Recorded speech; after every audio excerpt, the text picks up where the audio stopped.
Dalam dunia perubatan, bila kita menggunakan sesuatu ubat, kita harus melihat literature, medical literature, untuk tahu sama ada ubat A atau B atau C berkesan atau tidak. Dan untuk diabetes, kita menggunakan HbA1c sebagai standard.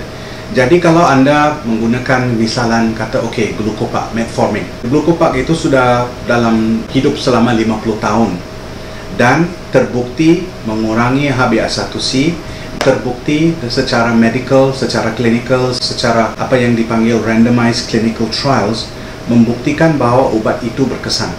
Obat yang lain seperti insulin, seperti Jardiance, seperti Dimicron, apa yang kita gunakan untuk pengobatan diabetes, semuanya terbukti dengan cara yang sama. Ada medical literature, clinical trials yang menggunakan obat itu dibandingkan dengan placebo, dan dibandingkan kedua-dua golongan itu, dan didapati bahawa pasien yang menggunakan obat, kalau dibandingkan dengan placebo, orang yang menggunakan obat itu lebih sehat, HbA1c turun, kadar komplikasi dan sebagainya berturun. Ini dipanggil medical literature, clinical trials. So ini adalah pendorong atau informasi yang doktor anda akan menggunakan untuk menggunakan sesuatu obat.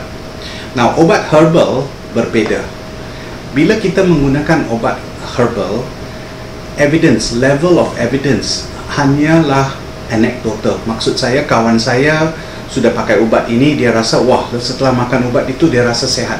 So dia bilang kepada saya, bicara kepada saya, dia katakan, kenapa kamu tidak mencuba obat ini?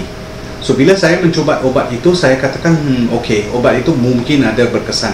So saya ceritakan kepada orang C dan sebagainya. So ini adalah anekdotal, hanya melalui iklan, melalui mulut gitu, dan ini adalah level of evidence yang paling rendah.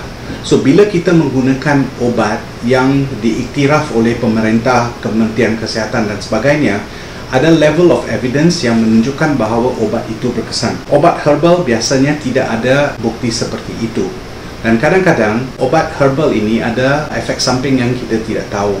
Untuk setiap orang tidak mungkin efek samping berbeda. Bila kita menggunakan obat yang terbukti, efek sampingnya semuanya sudah tercatat di dalam medical literature. Jadi kita tahu, kalau kita gunakan obat metformin misalnya, saya tahu 20% patient akan menderita mungkin kembung perut, akan kadang-kadang akan mencirit dan sebagainya. Tapi kita sudah tahu bahawa kita gunakan obat A, kita tahu ini efek sampingnya.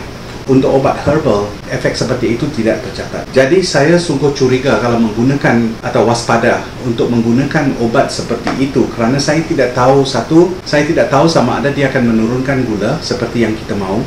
Kedua, saya tidak tahu sama ada dia berkesan atau tidak.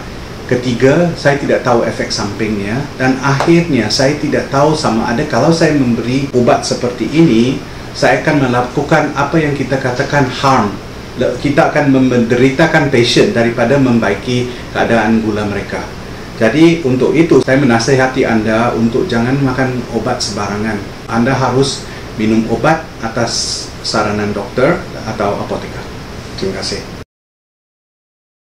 Untuk video kesehatan lainnya dapat dilihat di kanal YouTube kami atau video di layar ini.